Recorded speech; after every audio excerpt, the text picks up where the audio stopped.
അന്നത്തെ കാലത്ത് ഈ പ്രസവം എന്നൊന്നും പറയുന്ന വലിയൊരു കാര്യമൊന്നുമല്ല.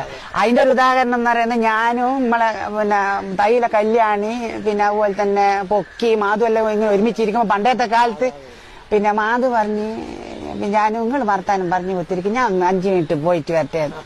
അപ്പൊ ഞാൻ ചോദിച്ചു എല്ലാം വള്ള ഇഞ്ഞി തേടിയാ പോന്നെ, ഞാനൊന്ന് പെറ്റിട്ട് വരട്ടെ. അന്നത്തെ കാലം അങ്ങനെയാ. മാധുവിന് അന്ന് 6 മക്കളാ. മാധുവിന് 6 മക്കളാണെങ്കിൽ ഈനേണ്ട നോക്കുവാനാന്ന്. അങ്ങനെ മാധു കെട്ടിയവനോട് പറയൂ, വിഷ് എന്തെന്നാ ഇത് പിള്ളേരെ കൊണ്ട് 6 മക്കൾ എന്തിനും 2 എണ്ണം പോരേനാ. ഇവിടെ ഇതിങ്ങനെ പറഞ്ഞ് പ്രശ്നമാക്കൂ. അങ്ങനെ മാധുവിന്റെ കെട്ടിയ പൊക്കം വന്നിട്ട് സമാധാനിപ്പിക്കൂ. സമാധാനിച്ചിട്ട് പിന്നെ മാധുവിന് 12 മക്കളങ്ങായിപ്പോയി.